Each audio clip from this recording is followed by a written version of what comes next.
Hello everyone and welcome to the F1 corner for this race recap in the aftermath of the Azerbaijan Grand Prix that was won by Sergio Perez. Nonetheless, just before we start the recap, remember to smash the like button and to subscribe to this channel so that you do not miss any race recap this season. So, Sergio Perez winning in front of Sebastian Vettel, Pierre, and neither Max Verstappen or Lewis Hamilton score points today. To be honest, I don't really know where to start. I'm still quite shocked by the result of this race. It just finished like 15 minutes ago. So, while I try to compose myself, I suggest let's start at the very beginning. Race starts and let's make our way through that crescendo of event that led to this very unpredictable podium. Start of the race, Charles Leclerc on pole with Hamilton second and Verstappen third. Clean start from the three of them. All three drivers keeping their position actually. And Sergio Perez is the one that really won a lot at the start, making it from 6th to 4th. So already at the start, Perez is behind Verstappen. And this is key also for the Red Bull team because it meant that at this point they had two Red Bull against one Mercedes. Remember, it was Leclerc, Hamilton, then Verstappen, and then Perez after the start. So very good for Sergio already there. A few laps later, obviously the Ferraris cannot keep up with the pace of the Mercedes and the Red Bull. So first Hamilton passes Charles Leclerc, then Verstappen, and then Sergio Perez. So it was a pretty quick succession of events. But then Hamilton just does not have the pace. We know that the Mercedes were not really strong in Baku this weekend. And with the tow that the Red Bulls were getting, it was really, I won't say a piece of cake for the Red Bulls to overtake Hamilton. But, Hamilton stayed in front for a while and then came the pit stop.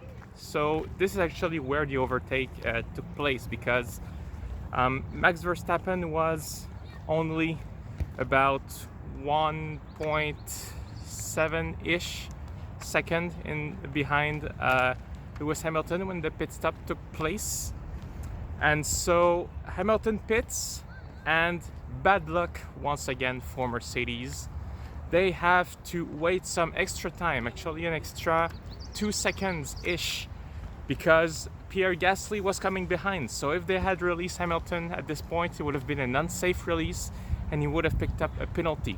So a pit stop of 4.6 seconds instead of the usual 2.3, 2.4 that we are used to meant that Verstappen pitted right the next lap, and with an astounding pit stop from the Red Bull crew, 1.9 seconds, he came back in front of Lewis Hamilton just like that.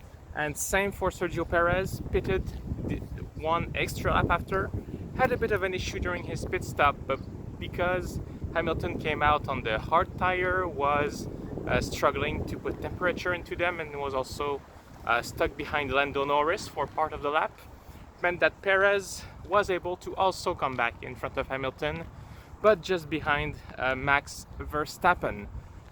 So we are at about lap 12, 13, and we have Red Bull 1-2 and Lewis Hamilton. I should mention the first DNF of the race came with Esteban Ocon, but it did not cause any issue on lap 4. He only pitted, and it was the end for him. We'll come back to Alpine later. The first very big event of the race after the pit stops, after those overtake, was Lance Stroll having a left rear tire failure, crashing in the main straight and causing a safety car. And this is going to be key to the events unfolding afterward. Remember, left rear tire failure. So safety car there. The pit lane was closed, so nobody could pit to put fresher tire on lap 31. meaning that the pack was brought back together with Verstappen, Perez, Hamilton, and whoever was behind. I don't remember at this stage of the race. So safety car stays out, and then we go to the restart, clean restart again. Verstappen waits until the very last minute because it is over 1 mile long straight, but the start finish line is only 100 meter ish before the first corner, so Verstappen had all this room that he could wait. So waited until the last minute. Verstappen clean restart. Perez able to defend against Hamilton. This is crucial also for the rest of the race. Hamilton was just never really able to catch up to Perez overall, because even though the Mercedes had the speed in the straight, when it came down to the second sector of the Baku circuit, which is very tricky, very narrow, slow corners, the Red Bulls were putting on over half a second only in that sector on the Mercedes. So Perez was able to manage the race in front of Hamilton, and more importantly, blocking him from catching up to Max Verstappen. So after that, first safety car, the race keeps going on. Nothing very major happening apart from Stroll, who was already out. Then very first, the first big upset of the race, devastation, lap 47. Max Verstappen has a left rear tire failure, and this is something that the team never saw coming. On the main straight, same as Stroll, left rear, Verstappen crashes from the lead. He was about to win that race, only 4 laps to go, 5. So devastated Verstappen, devastated Red Bull team, obviously. And so from there, red flag is brought on, because there was some questions to be asked. Why is it that 2 drivers have a left rear tire failure without any warning? Even if it's a slow puncture or if you pick up a debris, the team will see it on the data. Even if it's milliseconds or thousandths or tenths of a second, they will see in the data that, okay, he's hit something and this is why failure happened. In the case of Verstappen and Stroll, nothing. Really nothing, it just happened. So purely the tire manufacturer will have a lot of questions to answer in the next few weeks regarding the hard compound tire provided at the Baku Grand Prix. So red flag is brought out actually at the suggestion of the Red Bull team, as we heard on the radio, on TV, and this was not to try to benefit the Red Bull team. What we could hear was suggestion to let everyone change tire, because even though there were only 4 laps remaining, this could present a hazard. If there was no warning at all, it means that it could happen to anyone else, and this is very dangerous. When you go 300 kilometers an hour and your tire just fails, I mean, I would not want to be in that ride. So red flag, and everyone changes tire, and at this point the order is Sergio Perez, Lewis Hamilton, and Pierre Gasly. Sebastian Vettel was in 3rd place. So Vettel on contention for a podium, and right behind we had also Pierre Gasly and Charles Leclerc. And Hamilton in 2nd place, we know he's going to be tough at the restart because the Mercedes have trouble putting heat into the tires. But okay, everyone goes on about what they have to do. Red Bull is devastated, but they can still save some point if Sergio Perez can get victory for the Constructors' Championship. If he finishes in front of Hamilton, this is good for the team. We get to the restart. It was actually a standing start, meaning that instead of accelerating when the safety car goes back into the pit, they took their spot on the grid as if this was the beginning of a new race. And as they were waiting for the red lights to appear and disappear to signal the restart, we could see already on Hamilton's car the brakes were smoking. Remember that? Brake smoking, brake thing. Race restart. Perez, who was first, had a poor start. Hamilton is at his side already before turn 1, but karma maybe for Max Verstappen, for Red Bull. Hamilton outbrakes, goes wide, and is thrown at the back of the pack. So Hamilton, who was in position to gain back the lead of the Drivers' Championship, in the end does not score any point, and Verstappen either. So the standing stays the same, and meanwhile Sergio Perez completes the 2 remaining laps with Sebastian Vettel right behind him in second place, and in third an incredible fight between Pierre Gasly and Charles Leclerc.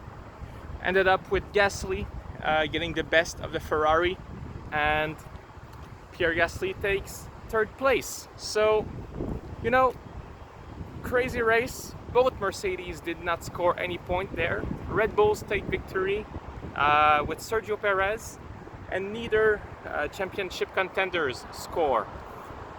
This was an upsetting race, a flabbergasting race, but you know what? I think if that bad luck happened to Verstappen, I won't say it's fair that bad luck happens to Hamilton, but for the championship fight, especially if it's tire failure that Red Bull could have never controlled and that is due to Pirelli issues, I think it's fair that we keep the status quo for the Drivers' Championship at least. So it means that right now Max Verstappen still leads only by 4 points in front of Lewis Hamilton, but for the Constructors' Championship, Red Bull now has a 26-point lead over Mercedes, and this is not a large gap, but it is still a good gap and one that they will want to keep and try to increase in the next few races. So now let's look at farther down the grid. Obviously, very good race for Aston Martin despite Lance Stroll not finishing, Vettel getting second place. Their first ever podium in Formula 1, they will be happy with that. But the team that also had an incredible race is AlphaTauri. Pierre Gasly third, Yuki Tsunoda seventh. This is their best race of the season, and more importantly, this brings them fifth in the Constructors' Championship at the moment. This is the race that they needed. This is what both drivers needed to do. At the moment, AlphaTauri sitting fifth, 2 points in front of Aston Martin, meaning that if Lance Stroll had finished that race, it could have been a different story. But still, very good result for AlphaTauri. They put everything together, and it seems like it's a track that favored the Red Bull inspired cars, AlphaTauri and Red Bull, obviously. Ferrari, good result also, with Charles Leclerc fourth and Carlos Sainz eighth. Sainz, despite also running wide after his pit stop and getting thrown down to 15th place, was able to climb back. Also, of course, thanks to some bad luck of the others, we have to mention it. But 8th place for Sainz, good result, something he did not expect after his little mistake. And with Leclerc taking 4th, and with the McLaren not scoring many points, it means that Ferrari is now 3rd in the constructors standing, only 2 points behind, in front of McLaren, I should say. So the fight is still on quite much. For McLaren, it was a Norris 5th and Ricciardo 9, so you know it was pretty close. All things considered, we had the 2 Ferraris in front of one of the McLaren driver. It could have been the opposite, meaning that, as I mentioned, the fight is still on, but McLaren will be disappointed with the result they got here. They probably could have done better, considering that Ferrari did not have that good of a race pace overall, and Ricciardo, who started in 13th place, should have done better, should have scored more points with better qualifying. What else do we have? Fernando Alonso, 6th place, something that I don't think we expected. Well, first because Esteban Ocon did retire early in the race, but also because during the first safety car, Alonso did an extra pit stop, and I think if not for this red flag at the end of the race, Alonso would have had some issues finishing high in the point. But still, it's a gamble that paid off in the end, and we knew that the safety car and even red flag chances in Baku were very high. So good job for Alpine. Like I said, it looked grim at the beginning of the race, but with 6th place, it's just good points for them, and still solidify the team improvement for the last few races. Kimi Räikkönen gets his first point of the season thanks to a mistake by his teammate Antonio Giovinazzi at the restart on lap 50. Giovinazzi hitting the back of Daniel Ricciardo, allowing Räikkönen to pass for 10th place. It is another point for Alfa Romeo. Again, a team that is not usually a top 10, but when luck is on their side, they can scrap up the little bits and pieces that are left behind by the others. So 1 point for Kimi, good job overall. Meaning that Alfa Romeo comes home with another point and 2 in the Constructors' Championship. And if we look at the end, yes, we did not talk much about Valtteri Bottas. Disastrous race for Bottas actually, starting 10th, already somewhere that we don't want to see a Mercedes. But then it just went wrong throughout the whole race. He got stuck behind Lando Norris at the beginning and for most of the race, I should say. And then after his pit stop, it seems like things just kept falling apart. He ended up, Valtteri Bottas, in 12th place, so out of the points, and really a race to forget. At some point, even George Russell was catching up to him, and for Mercedes to finish on pure pace behind even the Alfa Romeos, this is a head scratcher, and someone will have to answer questions also at the Mercedes factory. And then the Haas and Williams at the back of the grid. No big thing there. Mick Schumacher finishing again in front of teammate Nikita Mazepin. And George Russell actually retiring at the restart of the race. Not sure what happened there. I did not hear the comment.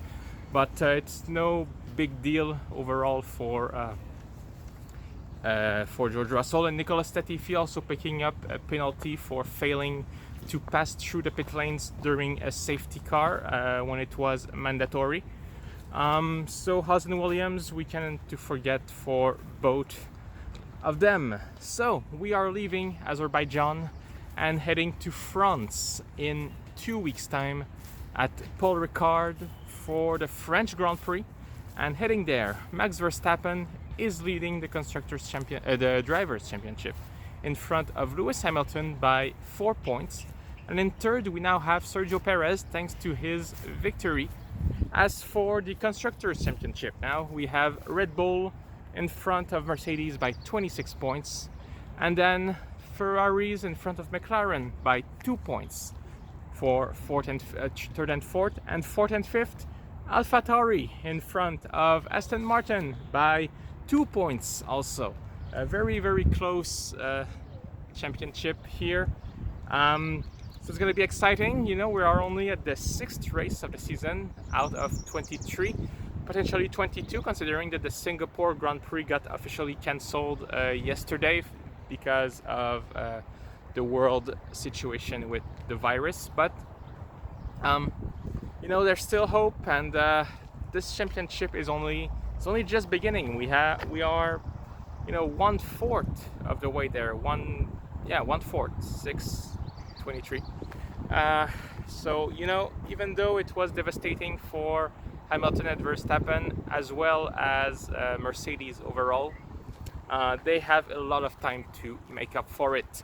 Thank you for watching, guys. I hope you enjoyed this. Remember to smash the like button and to subscribe to this channel so that you do not miss any race recap throughout the whole Formula 1 season. And I will see you again pretty soon ahead of the French Grand Prix. Thank you for watching and see you next time.